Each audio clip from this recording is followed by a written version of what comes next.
जय हिंद दोस्तों। टीसी संदेह इस ऑनलाइन प्लेटफॉर्म पे मैं अवनीश सिंह आप सभी का स्वागत करता हूं। तो ये है भारतीय संविधान के भाग, भारतीय संविधान के भाग हैं ये है भाग और ये है अनुच्छेद। तो ये बहुत ज़्यादा इम्पॉर्टेंट है, वेरी वेरी इम्पॉर्टेंट, ठीक ना। इस पे लिख लीजिए। जो लोग PYQ देखते होंगे उनको ये पढ़ने की और बताने की ज़रूरत और ये सुनने की भी ज़रूरत नहीं है, लेकिन जो लोग प्रीवियस ईयर क्वेश्चंस नहीं देख रहे हैं उनके लिए ये बड़ा इम्पॉर्टेंट हो जाता है बताना। अगर वो मेरे ऊपर ट्रस्ट करते हैं तो, अगर ट्रस्ट करते हैं तो ठीक। तो इसमें सबसे जो पहला भाग है वो है संघ एवं उसके राज्य क्षेत्र। संघ एवं उसके राज्य क्षेत्र, ये किस अनुच्छेद से किस अनुच्छेद तक है? 1 से लेकर 4 तक। ये ऐसे कभी आपसे नहीं पूछेगा कि संघ राज्य क्षेत्र किस से किस अनुच्छेद तक है। हाल अब तक नहीं पूछा है इस तरह से, अब तक इस तरह से नहीं पूछा है। लेकिन ये कब काम आ जाता है? जैसे मान लीजिए कुछ राज्य से संबंधित कुछ बात हो रही है, ठीक ना, और आपको दे दिया article number 2, article number 7, article number 13, article number 19, और राज्य से संबंधित कुछ बात हो रही है, राज्य क्षेत्र से संबंधित, तो आप आराम से मार पाएंगे आर्टिकल 2। नागरिकता से संबंधित, मतलब नागरिकता को समाप्त करना, नागरिकता को लाना, कुछ भी बात हो रही है और सपोज कीजिए ये आर्टिकल दिया हुआ, तो आप समझ जाएंगे अगर ये आपको याद रहेगा टेबल कि नागरिकता तो 5 से लेके 11 तक में, तो आर्टिकल 7 नागरिकता से ही संबंधित कुछ होगा, तो ये आर्टिकल्स आपके इससे सही हो जाते हैं। जैसे सपोज कीजिए कि मान लीजिए पंचायती राज से संबंधित कुछ बात हो रही है, पंचायती राज से, ठीक, तो आपको तुरंत समझ में आ जाएगा कि पंचायती राज किसमें है। पंचायती राज 243 ये है, तो यानी 243 पंचायती राज से संबंधित है, तो ये पंचायती राज में कुछ होगा, क से लेके ड़ तक, ठीक। तो इसलिए ये भी याद करना आपके लिए अति आवश्यक है, ठीक। देखिए, संघ और उसका राज्य क्षेत्र भाग 1, अनुसूची में और भाग में कंफ्यूज नहीं होना है, ठीक ना, अनुसूची और भाग में कंफ्यूज नहीं होना है। तो भाग 1 है संघ और उसका राज्य क्षेत्र, भाग 2 नागरिकता, नागरिकता आर्टिकल नंबर 5 से लेके 11 तक। 5 से लेके किस आर्टिकल तक है? 11 तक। मौलिक अधिकार 12 से लेकर के 35 तक है। मौलिक अधिकार कहां से कहां तक है? आर्टिकल 12 से 35 तक। डीपीएसपी, डीपीएसपी नीति निर्देशक तत्व 36 से 51, 36 से 51। यहां पे थोड़ा आपको ध्यान रखना है, मूल कर्तव्य भाग 5 में नहीं है, ना भाग 4 में है, बल्कि भाग 4 क में है ये। और इसके लिए संबंधित आर्टिकल कौन सा है? आर्टिकल नंबर 51A या 51 क कह सकते हैं। बात समझ में आ रही है? 51 क बोल सकते हैं आप। नेक्स्ट, संघ, संघ की बात हो रही है, तो 52 से लेकर के 151 तक, ठीक। राज्य भाग 6, भाग 6 राज्य 152 से लेके 237 तक। भाग 7 को आप काट दीजिए, ठीक, अभी हटा दिया गया है। भाग 8 संघ राज्य क्षेत्र, संघ राज्य क्षेत्र आर्टिकल 239 से 242 तक, 239 से लेकर के 242 तक है, ठीक। उसके बाद है पंचायती राज 243 से लेकर के 243 में क से लेकर के ड़ तक है, ये क से लेकर के ड़ तक है। ये भाग कौन सा है? भाग 9, पंचायतें भाग 9। फिर उसका नगर पालिका, नगर पालिका भाग 9 क, नगर पालिका भाग 9 क। सहकारी समितियां 9 ख, सहकारी समितियां 9 ख, ठीक। भाग 10 क्या है? अनुसूचित, अनुसूचित और जनजातीय क्षेत्र। भाग 10 क्या है? अनुसूचित और जनजातीय क्षेत्र, आर्टिकल 244 और 244।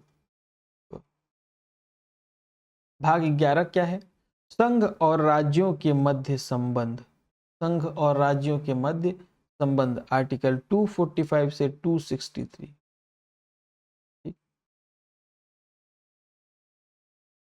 वित्त, संपत्ति, संविदाएं और वाद, यह भाग 12 में है।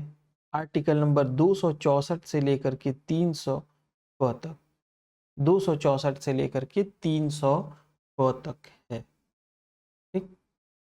भारत के राज्य क्षेत्र के भीतर व्यापार, भारत के राज्य क्षेत्र के भीतर व्यापार, वाणिज्य और समागम, यह क्या है? आर्टिकल नंबर 301 से लेकर 307, 301 से लेकर 307। ठीक। फिर भाग 14, संघ और राज्यों के अधीन सेवाएं, संघ और राज्यों के अधीन सेवाएं, 308 से लेकर 323। किस से किस आर्टिकल तक है? 308 से लेकर के 323 तक है। ठीक। 14 क अधिकरण, अधिकरण 323 क से लेकर 323 ख, 323 क से लेकर के 323 ख तक। ठीक। यानी इन दो आर्टिकल में है। निर्वाचन भाग 15, कौन सा भाग है निर्वाचन? भाग 15, आर्टिकल 324 से लेकर के 329 तक। भाग 16, कुछ वर्गों के विषय में कुछ विशेष उपबंध किए गए हैं, 330 से लेकर 342। ठीक। फिर उसके बाद राजभाषा भाग 17, राजभाषा किस भाग में है? भाग 17 में है, 343 से 351। ठीक। आपात उपबंध भाग 18, 352 से लेकर के 360। भाग 19 छोड़ दीजिए अभी। भाग 20 संविधान संशोधन है, आर्टिकल 368। अस्थायी, संक्रमणकालीन और विशेष उपबंध, ये किसमें? 369 से 392, 369 से लेकर के 392 तक है ये अस्थायी, संक्रमणकालीन और विशेष उपबंध। ठीक। उसके बाद संक्षिप्त नाम प्रारंभ हिंदी में प्राधिकृत पाठ और निरसन, यह व्यवस्था किसमें की गई है? 393 से 355। ठीक। ये भाग 22 आप वैसे ही जान जाएंगे, भाग 21 अगर आपको याद है तो। ठीक। भाग 21 अच्छे से याद रखिए।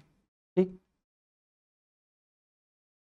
इस टेबल को एक बार और जल्दी जल्दी सिर्फ भाग देखेंगे, सिर्फ क्या देखेंगे? भाग देखेंगे, है ना।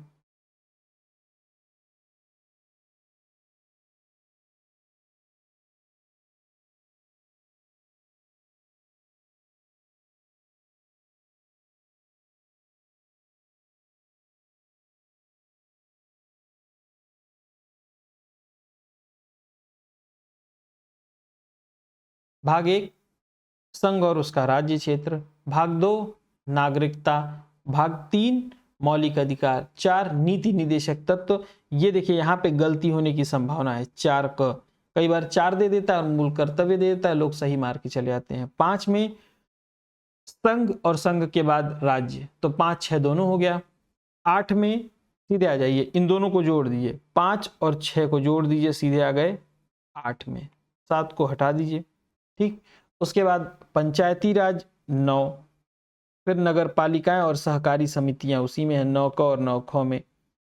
फिर ये SC ST अनुसूचित और जनजातीय क्षेत्र, अनुसूचित और जनजातीय क्षेत्र। 11 में वित्त है। ठीक। वित्त और संपत्ति है। 13 में ये याद कीजिए, व्यापार याद कर लीजिए, व्यापार और वाणिज्य। ठीक। 14 में सर्विसेज, सर्विसेज याद कर लीजिए। 14 क में ट्रिब्यूनल्स, ट्रिब्यूनल से कोर्ट की तरह होती है, जब आगे आएगा तो पढ़ाऊंगा। ठीक। 15 में निर्वाचन इलेक्शन। 16 में कुछ वर्गों के संबंध में विशेष उपबंध। 17 में राजभाषा। 18 में इमरजेंसी। 18 में इमरजेंसी, 18 ऐसे होता है ना, ई से 18 भी, ई से इमरजेंसी भी, जैसे इसको याद कर लीजिए। ठीक। 20 संविधान संशोधन। 21 अस्थायी, संक्रमणकालीन और विशेष उपबंध। इतना याद कर लीजिए तो आपका काम ये 22 वाला वैसे ही चल जाएगा। ठीक। आइए देखते हैं संघ और उसका राज्य क्षेत्र। ठीक। 28 राज्य हैं और कितने केंद्र शासित प्रदेश हैं? 8। क्लियर। अनुच्छेद 1 क्या कहता है? भारत अर्थात इंडिया राज्यों का संघ है। तो पहले भारत है तब इंडिया लगाया गया। इंडिया दैट इज भारत नहीं, भारत दैट इज इंडिया, ठीक है ना। भारत अर्थात इंडिया, ठीक। पहले भारत शब्द लगा हुआ है तब इंडिया शब्द लगा हुआ है, ध्यान रखिएगा। इंग्लिश वाला छोड़ दीजिए नहीं तो कंफ्यूज हो जाएंगे, इंग्लिश वाले को छोड़ दीजिए। ये याद रखिए, पहले भारत तब इंडिया लगा हुआ,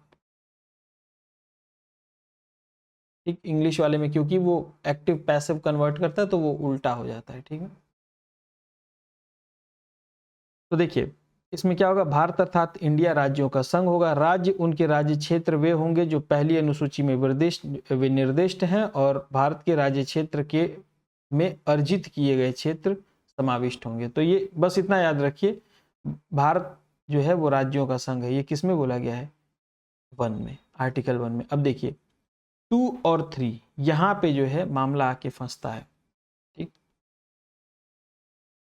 कि 2 में क्या है और 3 में क्या है, ठीक। तो इसमें ये ध्यान रखिएगा, इसमें लिखा है नए राज्यों की प्रवेश या स्थापना। ये ध्यान रखिएगा, नए राज्यों का प्रवेश या स्थापना, यानी कि जब बाहर से, यानी कि जब कोई बाहर से दूसरी कंट्री से कोई स्टेट कोई प्लेस हमारे इंडिया में शामिल होगा तो उसकी बात की जाती है, नए राज्यों की प्रवेश या स्थापना। और अनुच्छेद जो पहले से राज्य स्थापित हैं उनके नाम में परिवर्तन या सीमाओं में परिवर्तन,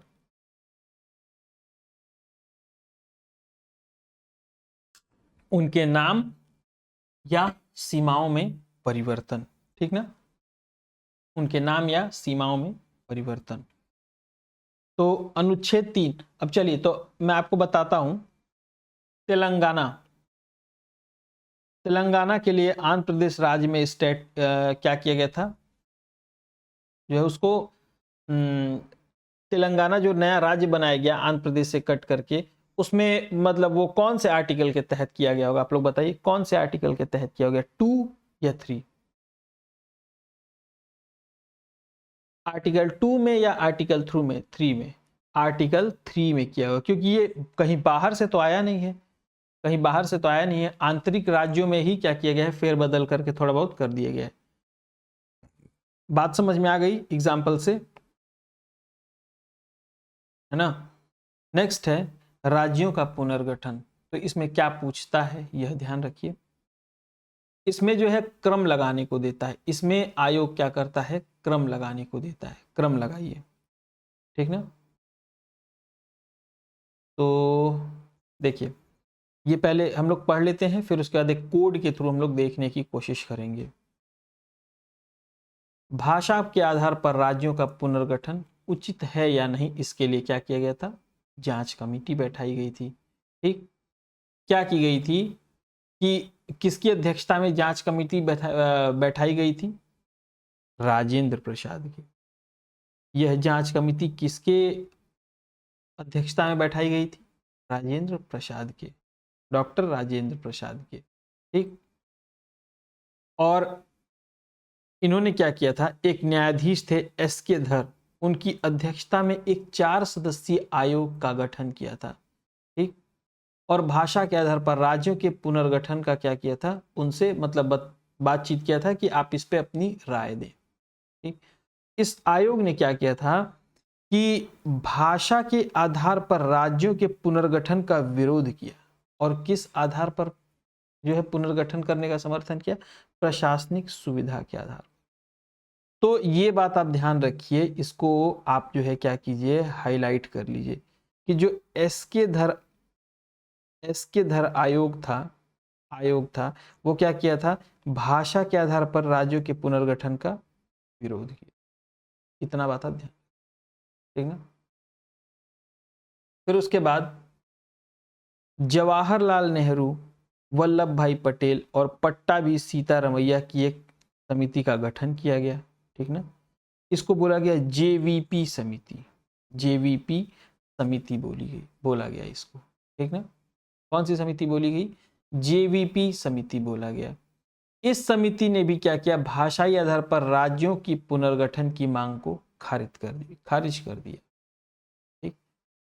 तो एस्केधर कमेटी और जेवीपी कमेटी दोनों ने भाषाई आधार पर पुनर्गठन के मांग को क्या किया था, जो है वो सॉरी, दोनों ने भाषाई आधार पर राज्यों के पुनर्गठन की मांग को क्या किया था, खारिज कर दिया था। तो यह बात आप ध्यान रखिए, दोनों का दोनों, ठीक ना। तो कभी आए कि किसने जो है वो राज्यों का पुनर्गठन भाषाई आधार पर करने के मांग को खारिज किया या मांग को स्वीकार किया, तो ये दोनों याद रहेंगे तो एटलीस्ट आप जो है छांट लेंगे। ठीक, आप जो है क्या करेंगे, अपना ऑप्शन एलिमिनेट कर लेंगे। ठीक, उसके बाद क्या होता है कि जब ये लोग अपना रिपोर्ट पेश करते हैं तो तेलुगु भाषा के एक ये थे, क्या कहते, तेलुगु भाषी जो थे लोग थे, उन्होंने रामुल्लू के नेतृत्व में आंदोलन प्रारंभ कर दिया। क्या किए, रामुल्लू नाम के एक व्यक्ति थे, उनको साथ में उठाया और सारे तेलुगु भाषी जो है कि अलग किया जाए, हमारे लिए एक राज्य भाषा के आधार पर अलग किया जाए, भाषा के आधार पर हमारे लिए एक राज्य बनाया जाए, इसलिए उन्होंने आंदोलन किया। ठीक, जिस आंदोलन में 58 दिन के बाद इनकी, रामुल्लू की क्या होती है, मृत्यु हो जाती है। ये इनकी मृत्यु हो जाती है, डेथ हो जाती है इनकी। बहुत ज़्यादा जो है मतलब तोड़ फोड़ हल्ला गुल, मतलब वही आप समझ ही रहे हैं मूवमेंट के बाद क्या होता है। उसके बाद क्या होता है कि किसी तरह से गवर्नमेंट जो है सहमत होती है कि चलो भाषा के आधार पर हम जो है एक राज्य का गठन करते हैं। तो कुल मिलाकर भाषा के आधार पर जिस पहले राज्य का गठन किया गया वो है आंध्र प्रदेश। कौन सा है, आंध्र प्रदेश है, आंध्र प्रदेश, करेक्ट, आंध्र प्रदेश है। और कब किया गया यह भी एग्जाम में पूछता है, 1953, 1953 में। तो भाषा के आधार पर गठित होने वाला पहला राज्य आंध्र प्रदेश। ठीक, हो गई ना बात यहां तक। फिर उसका राज्य पुनर्गठन के आयोग के अध्यक्ष कौन थे, फजल अली। कौन थे, फजल अली। और इसके जो अन्य जो अध्यक्ष थे वो थे पंडित हृदयनाथ कुंजरू और सरदार के एम पणिक्कर। इन तीनों का नाम आप याद रखें, इन तीनों का नाम आप जो है याद रखें। और कुल मिला के राज्य पुनर्गठन अधिनियम जुलाई 1956 में पास किया गया। 14 राज्य और 6 केंद्र शासित प्रदेश बनाए गए। ठीक, तो जो राज्य पुनर्गठन आयोग था 1953 में गठित किया गया था पहले, ठीक ना, और 1956 में उसने जो है अधिनियम पास किया, ठीक ना, उसने क्या किया, अधिनियम पास किया, राइट। अब ये सब, हाँ ये ध्यान रख लीजिए आप लोग कि फ्रांस के कब्जे में पुदुचेरी, यनम, चंद्रनगर, कारिकल, ये जो है फ्रांस के कब्जे में थे 54 तक, 1954 तक। ठीक, अब जो है आपके बहुत काम की कोई चीज़ है नहीं। ये 28 राज्य और 8 संघ शासित प्रदेश हैं, ये तो हो गया। ठीक, ये क्षेत्रीय परिषद, ये यहाँ पे आइए ध्यान रखते हैं हम लोग, यहाँ पे क्षेत्रीय परिषद, तो 5 क्षेत्रीय परिषदें हैं। इनका गठन किसके द्वारा किया था, यह ध्यान रखिए, बहुत इंपॉर्टेंट है। किसके द्वारा, राष्ट्रपति के द्वारा किया जाता है। और इसमें कौन होता है, और इसमें कौन होता है परिषद में, केंद्रीय गृह मंत्री और राष्ट्रपति द्वारा मनोनीत केंद्रीय मंत्री क्षेत्रीय परिषद का अध्यक्ष होते हैं। तो क्षेत्रीय परिषद का अध्यक्ष कौन होते हैं, ये इंपॉर्टेंट है, आप लोग ध्यान रखिएगा। और संबंधित राज्यों के मुख्यमंत्री जो हैं इनके उपाध्यक्ष होते हैं। ठीक, उपाध्यक्ष कौन होता है, क्षेत्रीय परिषद का, संबंधित राज्य के मुख्यमंत्री। ठीक, ये जो मुख्यमंत्री हैं वो हर साल बदल, भाई सभी राज्य के मुख्यमंत्री बोलेंगे हमको बनाओ, हमको बनाओ, हमको बनाओ। ठीक, तो ये मुख्यमंत्री क्या होते हैं, बदलते रहते हैं। तो ये बहुत ज़्यादा ध्यान रखने की ज़रूरत नहीं इसको कि कौन सा क्षेत्रीय परिषद में कौन शामिल है, ये ध्यान रखने की ज़रूरत नहीं है। ये ध्यान रखिए कि भारत में गठित क्षेत्रीय परिषद, उत्तरी क्षेत्रीय परिषद का मुख्यालय नई दिल्ली, मध्यवर्ती क्षेत्रीय परिषद का मुख्यालय इलाहाबाद, पूर्वी क्षेत्रीय परिषद का मुख्यालय कोलकाता, पश्चिमी क्षेत्रीय परिषद का मुख्यालय मुंबई और दक्षिणी क्षेत्रीय परिषद का मुख्यालय चेन्नई। तो ये 5 क्षेत्रीय परिषद हैं और उनके मुख्यालय, ठीक है ना। और इसके बाद जो इसमें इम्पॉर्टेंट है, वो ये इम्पॉर्टेंट है, इन राज्यों के जो बनने का क्रम है, इन राज्यों के जो बनने का क्रम है वो बहुत इंपॉर्टेंट है। ये देखिए, सबसे पहले आंध्र प्रदेश, महाराष्ट्र, फिर गुजरात, नागालैंड, हरियाणा। अब देखिए, मैं कैमरे में सीधे देख रहा हूँ, मेरी निगाह कहीं नहीं है, लेकिन मुझे कोड एकदम रटा हुआ है। मुझे कोई रात में उठा के भी पूछ दे तो मैं बता दूंगा। आगुन्हहिमे मत्रिसी गोआमी। देखिए, एकदम कैमरे में देख के बोल रहा हूँ, मेरे सामने कुछ भी नहीं है। आगुन्हहिमे मत्रिसी गोआमी। ये बस आपके ट्रस्ट के लिए है कि मुझे याद है। अब आपको ट्रस्ट नहीं करना है तो मत कीजिए कि मैं कहीं से देख रहा हूँगा, ठीक, तो मत ट्रस्ट कीजिए। लेकिन अगर जिन लोगों को मेरे ऊपर ट्रस्ट है वो लोग मान के चलिए कि ये मुझे याद है। आगुन्हही में मत्रिसी गोआमी, ये कोड लिख लीजिए।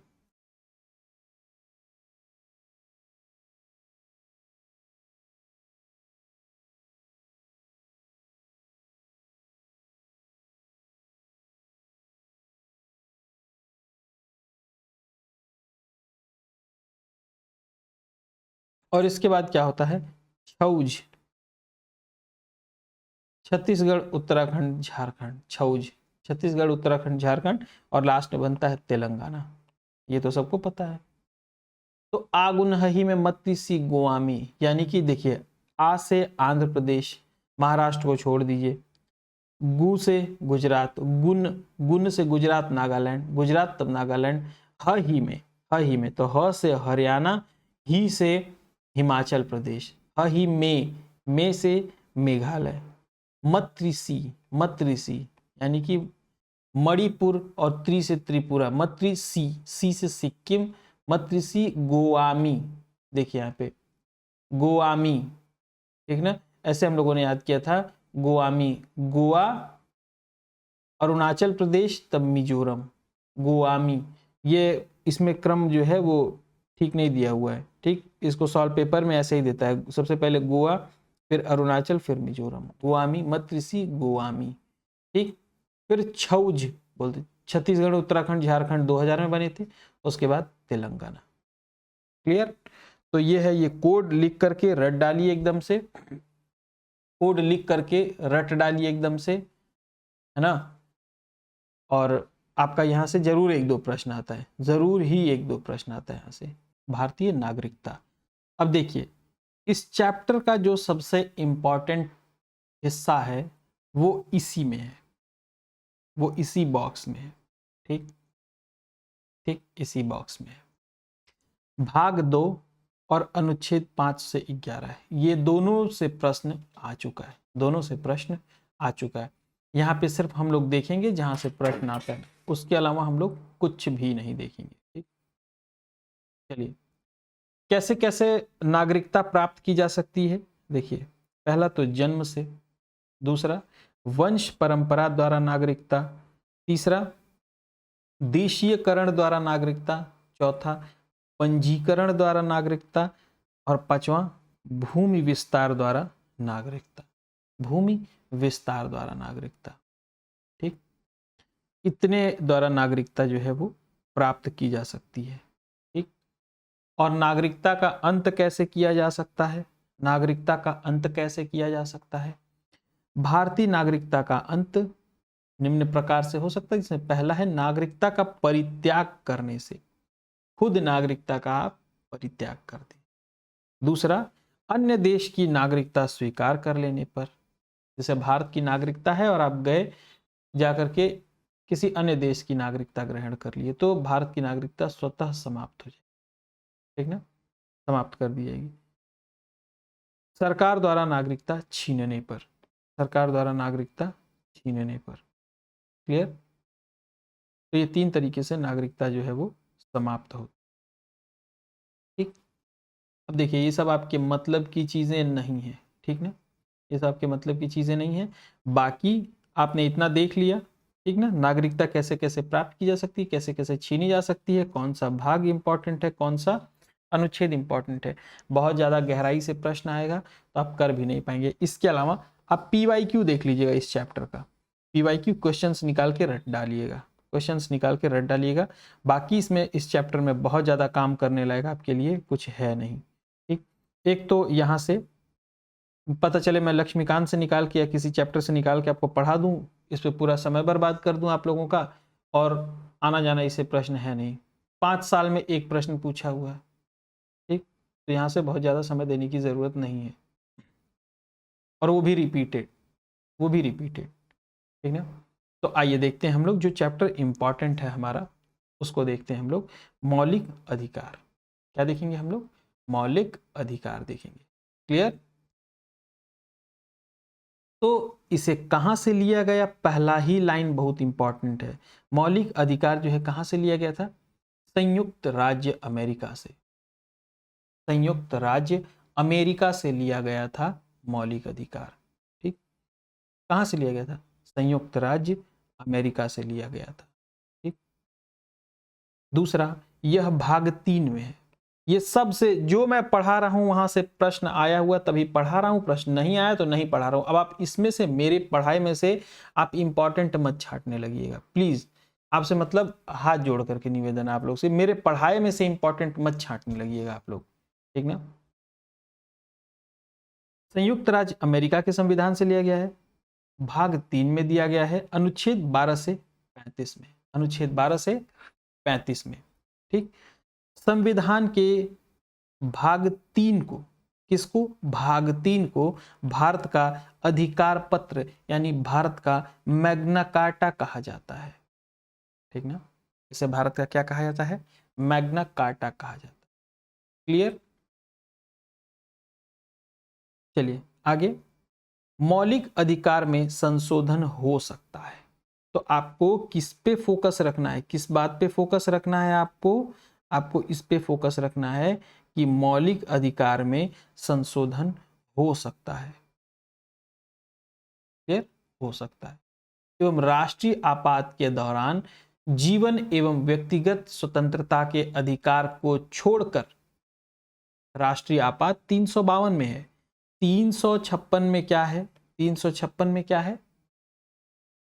राष्ट्रपति शासन है। ठीक ना, तो राष्ट्रीय आपात 352 में है, और 352 क्या कहता है? 352 क्या कहता है? कहता है कि जीवन और व्यक्तिगत स्वतंत्रता के अधिकार को छोड़कर अन्य मौलिक अधिकारों को स्थगित किया जा सकता है। क्लियर? लेकिन मौलिक अधिकार असीमित नहीं है, मौलिक अधिकार असीमित नहीं है।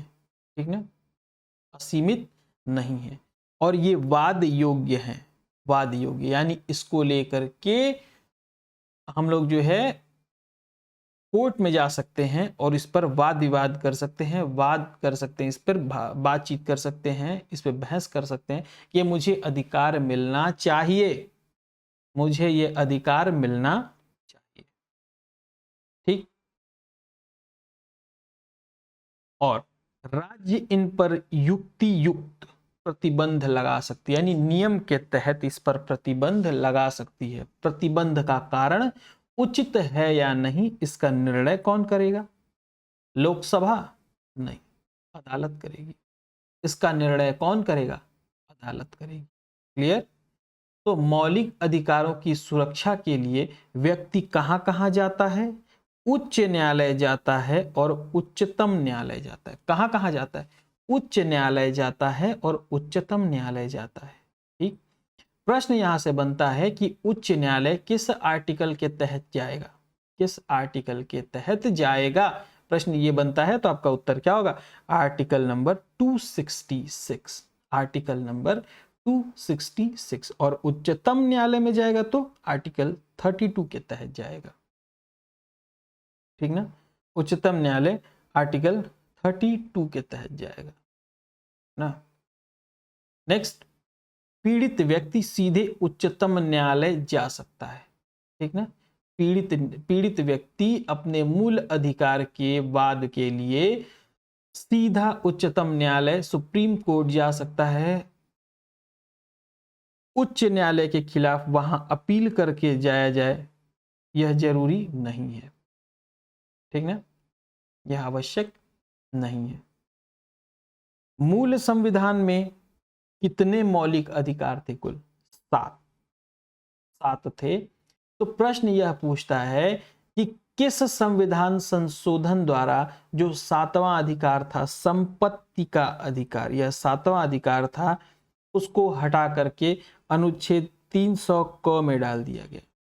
यानी मूल अधिकार के तहत आर्टिकल 31 व 19(1)(f) से निकालकर कहाँ डाल दिया गया? 300 क में डाल दिया गया। और अब यह एक विधिक अधिकार है। क्या है? विधिक अधिकार है, कानूनी अधिकार है ये, ठीक ना? यह क्या है? कानूनी अधिकार है, ठीक। 1931 में कराची अधिवेशन में कांग्रेस ने घोषणा पत्र में मूल अधिकारों की मांग की थी। तो आपसे प्रश्न पूछे अगर, और विकल्प में यह पूछे कि कांग्रेस ने किस अधिवेशन में एक घोषणा पत्र से मूल अधिकारों की मांग की थी, तो 1931 के कराची अधिवेशन में, ठीक ना। और मूल अधिकारों का प्रारूप किसने बनाया था? जवाहरलाल नेहरू ने। किसने बनाया था? जवाहरलाल नेहरू ने बनाया था। क्लियर? नेक्स्ट है समानता का अधिकार। ये देखिए, ये मौलिक अधिकार है, ये मौलिक अधिकार हैं। कुल कितने अधिकार हैं? 6। क्योंकि जो 7वां अधिकार था वो क्या था? संपत्ति का अधिकार, जिसको विधिक अधिकार कर दिएगा, वो संवैधानिक अधिकार नहीं है। अच्छा, ये ध्यान, मैंने ये बताया कि नहीं, मूल अधिकारों का प्रारूप किसने तैयार किया था? जवाहरलाल नेहरू ने। किसने? जवाहरलाल नेहरू ने, ठीक। एक सेकेंड।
माफ कीजिएगा, एक्चुअली घर पे कोई है नहीं, तो मैं अकेले ही हूँ, तो कोई आ जा रहा है तो देखना पड़ रहा है।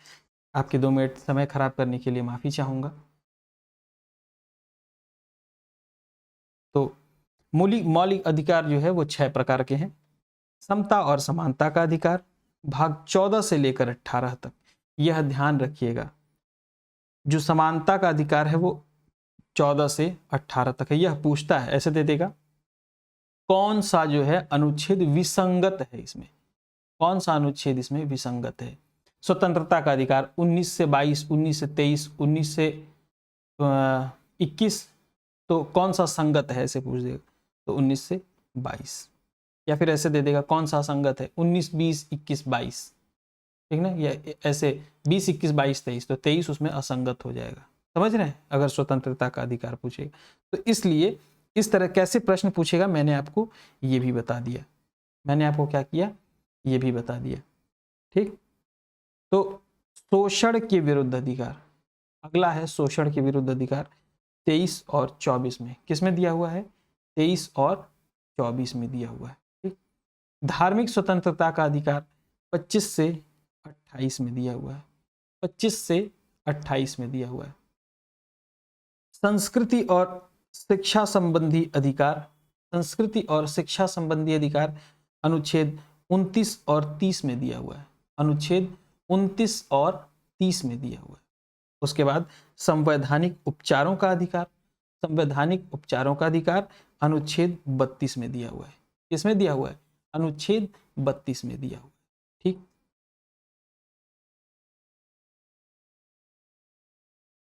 नेक्स्ट,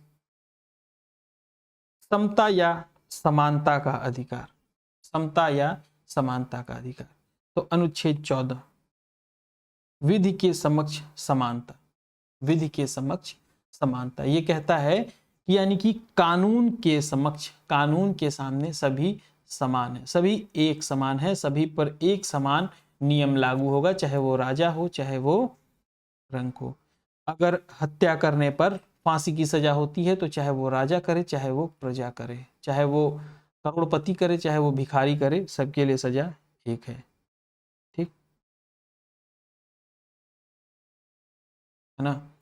जैसे देखिए अभी बंगाल केस हुआ है तो उन्होंने गलत काम किया है, तो अगर वो आप उसमें देख रहे हैं उसमें 2 विक्टिम जो है निकल करके आ रहे हैं, ठीक ना, 2 विक्टिम निकल करके आ रहे हैं, तो एक मतलब देखने में ही लग रहा है कि वो उसके पास उतनी ज्यादा धन संपत्ति नहीं होगी जितनी दूसरे के पास होगी। भाई दूसरा है ना पूरा डायरेक्टर है वो, तो लेकिन नियम दोनों के लिए, ये क्या कह रहा है अनुच्छेद 14 कि विधि के समक्ष समानता है, विधि के लिए दोनों समान है, चाहे वो अमीर हो चाहे गरीब हो, चाहे प्रिंसिपल हो चाहे नौकर हो, चाहे चपरासी हो चाहे पुलिस हो चाहे सिपाही चाहे डीएम एसपी कोई भी, सभी लोग समान है। समझ रहे हैं? सब उन दोनों लोग के साथ एक तरह से बर्ताव किया जा रहा है।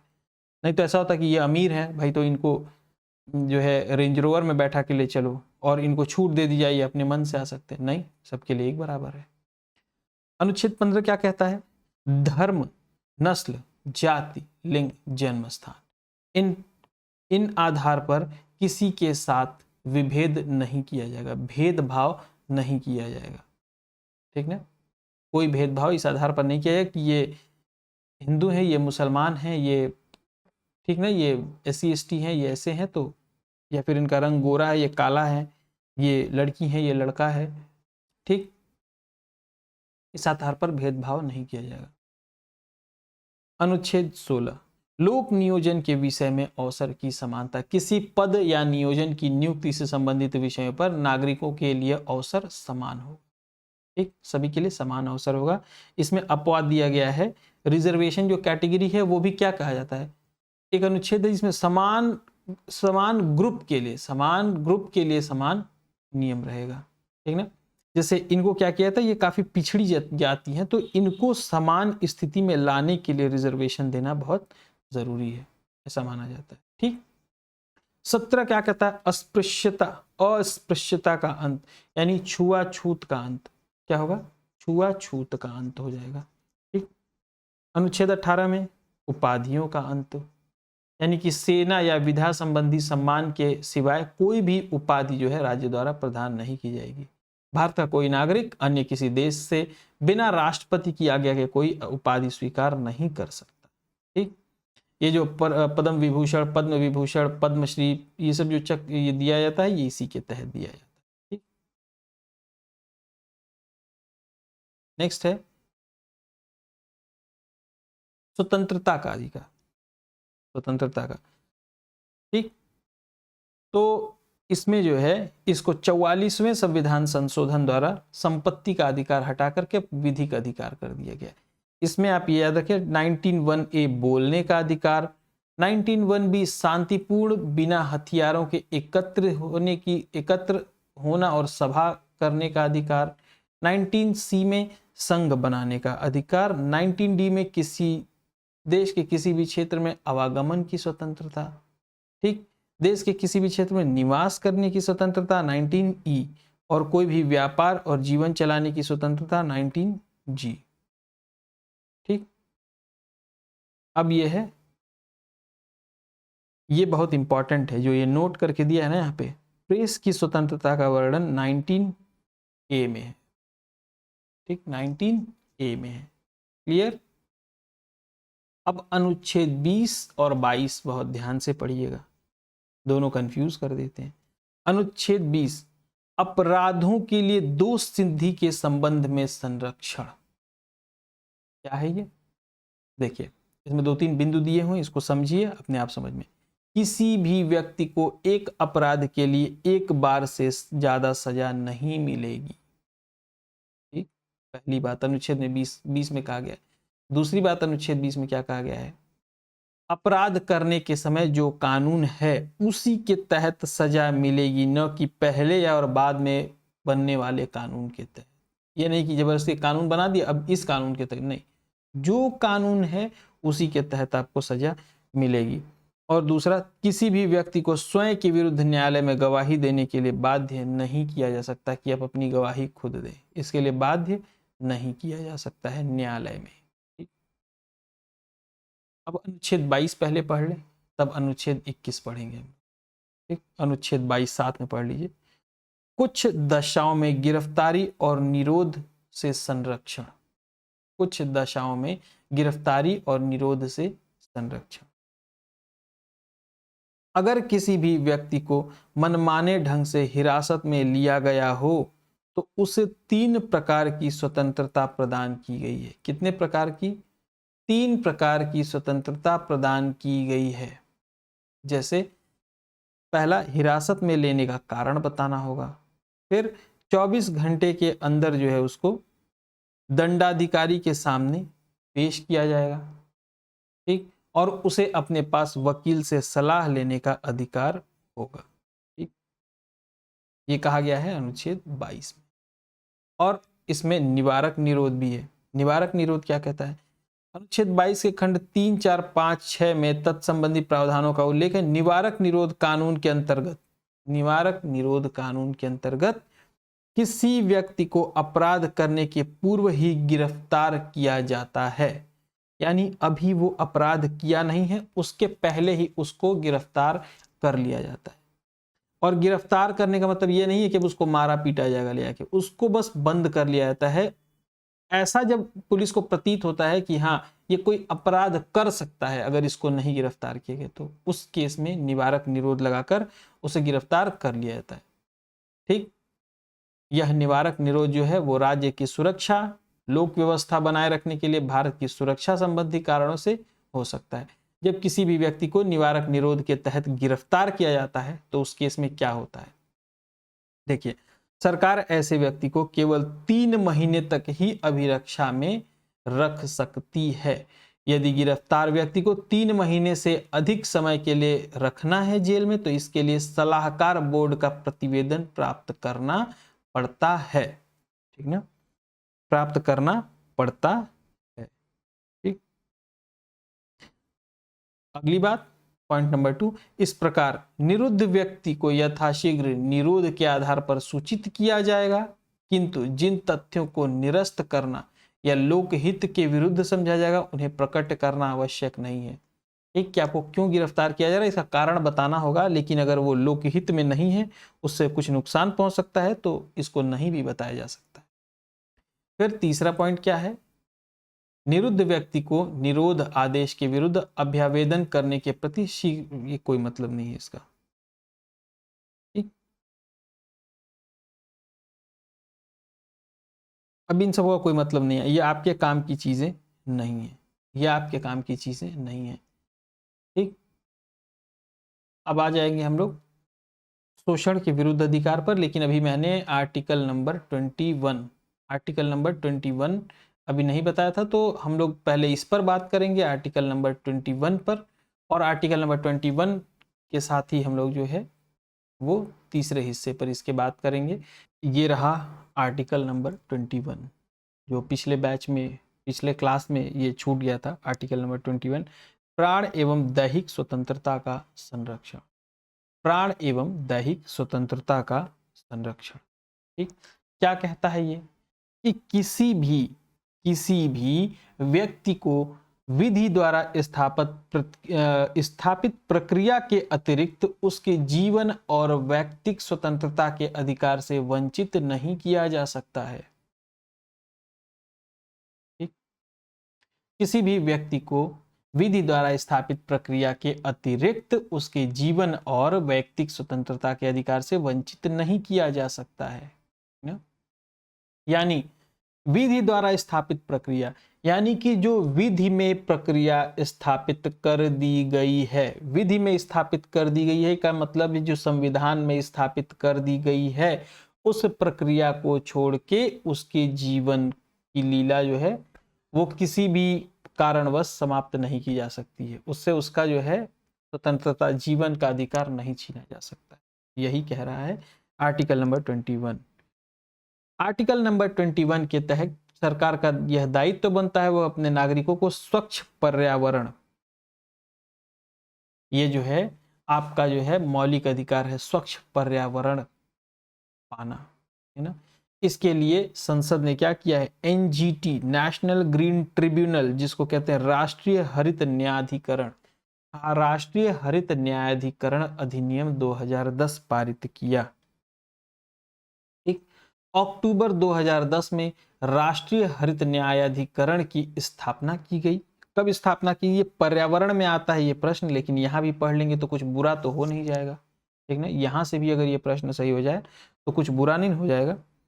ठीक, इसका मुख्यालय कहां पर है, नई दिल्ली में है, नई दिल्ली में है। और जो 4 अलग पीठें हैं इसकी वो कहां पर है, भोपाल, पुणे, कोलकाता और चेन्नई। कोलकाता और चेन्नई राष्ट्रीय हरित न्यायाधिकरण में देश में पर्यावरण से संबंधित मामलों के लिए उत्तरदायी है, उत्तरदायी है, ठीक ना। चलिए अब पढ़ लेते हैं साथ ही साथ अनुच्छेद 21 का, इसको जो है बाद में जोड़ा गया है।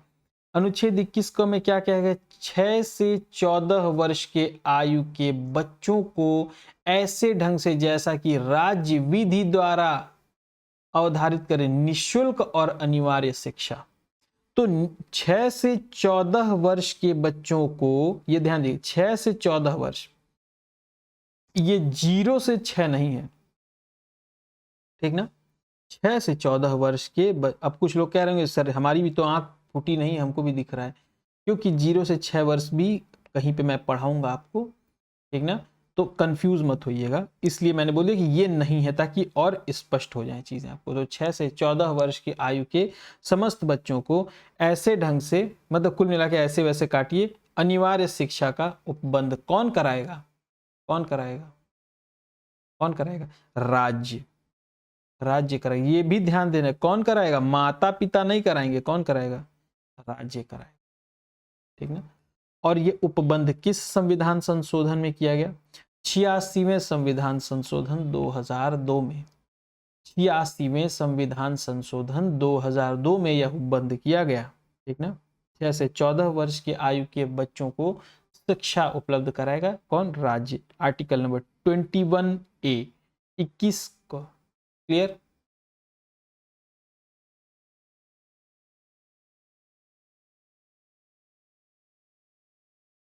चलिए ये हो गया था, निवारक निरोध हम लोगों ने देख लिया था। अब हमको देखना है शोषण के विरुद्ध अधिकार, शोषण के विरुद्ध अधिकार। तो अनुच्छेद 23 में है, सबसे पहले तो यह ध्यान रखें, अनुच्छेद 23 और 24, अनुच्छेद 23 और 24 शोषण के विरुद्ध अधिकार। ये पूछता है कि कौन सा असंगत है या कौन सा संगत है, 23 24 22 23 24 25 या 24 26। तो 23 24, ठीक। चलिए आगे बात करते हैं, ठीक। अनुच्छेद 23, मानव के दुर्व्यापार और बलात् श्रम का प्रतिबंध। मानव के दुर्व्यापार यानी कि मानव का व्यापार नहीं किया जाएगा, ठीक ना। मानव शरीर का व्यापार नहीं किया जाएगा, खरीद बिक्री नहीं की जाएगी, और किसी तरह से क्या किया जाएगा, बलात् श्रम, बलात् श्रम यानी कठोर शारीरिक श्रम, बेगारी इनसे नहीं कराई जाएगी, जबरदस्ती काम नहीं लिया जाएगा, ठीक। जरूरत पड़ने पर राष्ट्रीय सेवा करने के लिए बाध्य किया जा सकता है, लेकिन कोई व्यक्ति व्यक्तिगत स्तर पर इसके लिए बाध्य नहीं करेगा, ठीक। और अनुच्छेद 24 क्या कहता है, बालकों के नियोजन का प्रतिषेध, यानी कि 14 वर्ष से कम आयु के किसी बच्चे को कारखाने, खान, अन्य किसी जोखिम भरे काम पर नियुक्त नहीं किया जा सकता है, ठीक। अनुच्छेद 25, आर्टिकल नंबर 25। धार्मिक स्वतंत्रता का अधिकार किस से किस आर्टिकल तक है? Article number 25 to 28। Article number 25 to 28, 25 से 28, 25 से 28। ठीक, तो अनुच्छेद 25 में क्या कहा गया है? अंतःकरण की और धर्म को अबाध रूप से आचरण और प्रचार करने की स्वतंत्रता। ठीक ना? यानी कि कोई भी व्यक्ति किसी भी धर्म को मान सकता है और उसका प्रचार प्रसार कर सकता है, लेकिन जबरदस्ती दबाव डलवा के किसी से धर्म परिवर्तन नहीं करा सकता। ठीक ना? ये मैंने खुद की ओर से जोड़ दिया है। अनुच्छेद 26, धार्मिक कार्यों के प्रबंध की स्वतंत्रता। अनुच्छेद 26 धार्मिक कार्यों के प्रबंध की स्वतंत्रता। तो व्यक्ति को अपने धर्म के लिए संस्थाओं की स्थापना, पोषण व विधि सम्मत संपत्ति के अर्जन, स्वामित्व और प्रशासन का अधिकार है। ठीक ना? अनुच्छेद 27, आर्टिकल नंबर 27, राज्य किसी भी व्यक्ति को ऐसे कर देने के लिए बाध्य नहीं कर सकता जिसकी आय किसी विशेष धर्म अथवा धार्मिक संप्रदाय की उन्नति या पोषण में व्यय करने के लिए विशेष रूप से निश्चित कर दी गई हो। यानी कि अब सपोज कीजिए कि कोई धार्मिक कार्य कराया जा रहा है, तो उसके लिए क्या है, कोई किसी व्यक्ति को दबाव नहीं डाला जा सकता है कि ये इस काम के लिए जो है हम कर लगा रहे हैं और आपको देना ही है। धार्मिक कार्यों के लिए यह नहीं लगाया जा सकता है। धार्मिक कार्यों के लिए यह नहीं लगाया जा सकता है। क्लियर? अनुच्छेद 28, राज्य विधि से पूर्णतः पोषित किसी संस्था में, शिक्षा संस्था में कोई धार्मिक शिक्षा नहीं दी जाएगी। यह ध्यान दीजिएगा, राज्य विधि से पूर्णतः पोषित किसी संस्था में कोई धार्मिक शिक्षा नहीं दी जाएगी। ऐसे शिक्षण संस्थान अपने विद्यार्थियों को किसी धार्मिक अनुष्ठान में भाग लेने के लिए बाध्य नहीं कर सकते। ठीक ना? अब अनुच्छेद 29 और 30 बड़े ध्यान से देखिएगा, यह दोनों कंफ्यूज करता है। संस्कृति और शिक्षा संबंधी अधिकार, बहुत ध्यान से देखिएगा। ठीक ना? अपने फ्लाइट की सीट बेल्ट टाइट रखिएगा एकदम से, ठीक, बांध लीजिएगा, बहुत इंपॉर्टेंट है ये। अनुच्छेद नंबर 29, अल्पसंख्यक वर्गों के हितों का संरक्षण। अल्पसंख्यक वर्गों के हितों का संरक्षण। कोई भी अल्पसंख्यक वर्ग अपनी भाषा, लिपि और संस्कृति को सुरक्षित रख सकता है और केवल भाषा, जाति, धर्म, संस्कृति के आधार पर किसी भी सरकारी शिक्षण संस्थान में प्रवेश से नहीं रोका जाएगा। ठीक है? अल्पसंख्यक वर्ग अपनी भाषा, संस्कृति को सुरक्षित रखने के लिए क्या कर सकता है? सरकारी शैक्षणिक संस्थान सुरक्षित रख सकता है। ठीक ना? कोई भी अल्पसंख्यक वर्ग अपनी भाषा, लिपि, संस्कृति को सुरक्षित रख सकता है और केवल भाषा, जाति, धर्म और संस्कृति के आधार पर उसे किसी भी सरकारी शिक्षण संस्थान में प्रवेश से रोका नहीं जाएगा। ठीक ना? और अनुच्छेद 30 क्या कहता है? शिक्षा संस्थाओं की स्थापना और प्रशासन करने का अल्पसंख्यक वर्गों का अधिकार। ठीक है?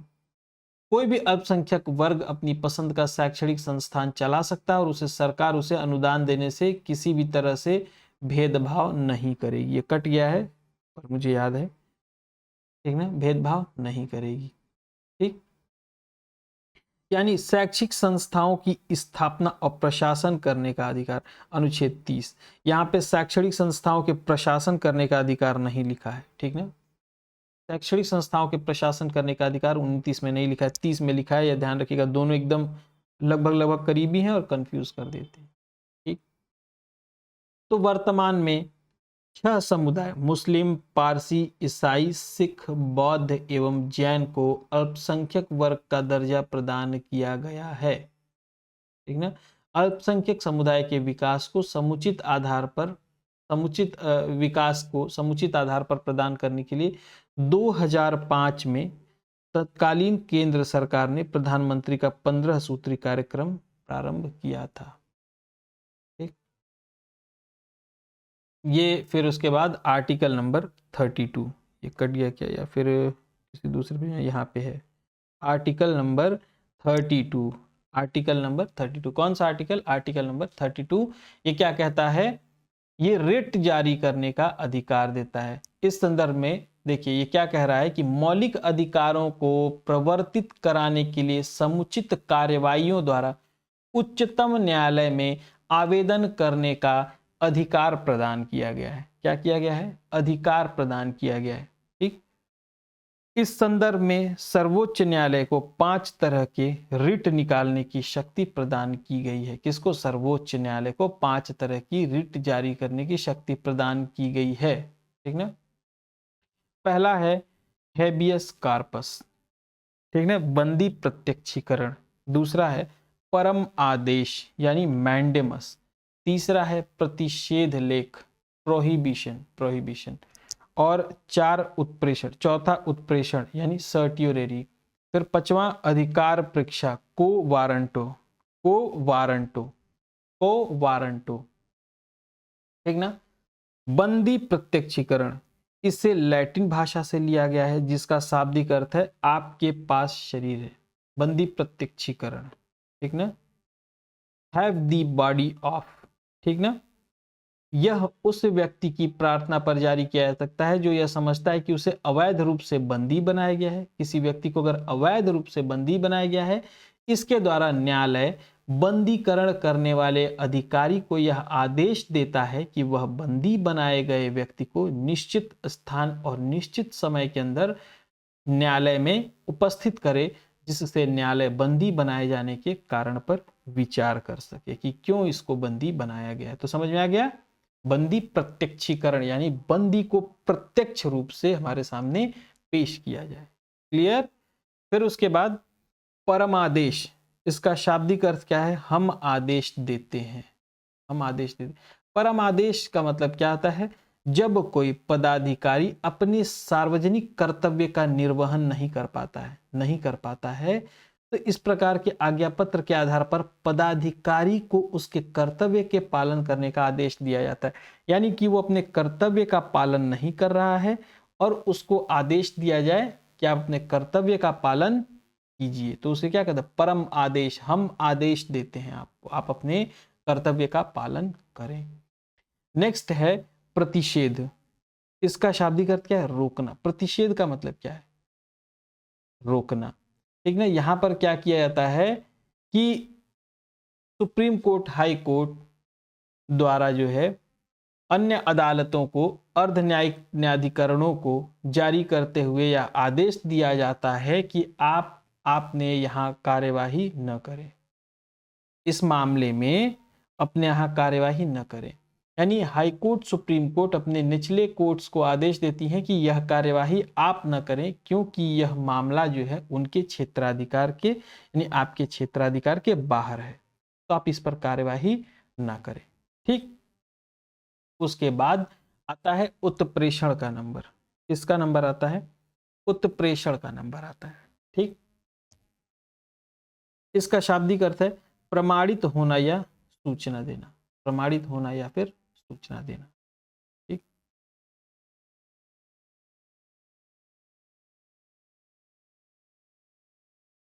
इसमें क्या कहा जाता है? अधीनस्थ न्यायालयों को यह निर्देश दिया जाता है या फिर कह लें आदेश दिया जाता है कि वे अपने पास लंबित मुकदमों को न्याय निर्णयन के लिए वरिष्ठ न्यायालय को भेज दीजिए, कि ट्रांसफर द केस, आप केस को ट्रांसफर कर दें हमारे पास, हम देखेंगे अब इस केस को। ठीक, उसके बाद है अधिकार परीक्षा लेख। अधिकार परीक्षा लेख, जब कोई व्यक्ति ऐसे पदाधिकारी के रूप में कार्य करने लगता है जिसके रूप में कार्य करने का उसे वैधानिक रूप से अधिकार नहीं है, तो न्यायालय अधिकार परीक्षा के आदेश के द्वारा उस व्यक्ति से पूछता है कि वह किस अधिकार से कार्य कर रहा है और जब तक वह इस बात का संतोषजनक उत्तर नहीं दे पाता है वह कार्य नहीं कर सकता। आप किस अधिकार से यह कार्य कर रहे हैं, यानी कि यह कार्य आपके जो है उसमें अधिकार, कोई व्यक्ति ऐसे पदाधिकारी के, यहाँ व्यक्ति है कोर्ट नहीं है, यह बात ध्यान रखिएगा। जहां पे कोर्ट है वहां पे कोर्ट समझ, यहाँ पे व्यक्ति वहां पे व्यक्ति। मौलिक अधिकारों में संशोधन, ठीक। तो गोलकनाथ बनाम पंजाब राज्य क्या कहता है?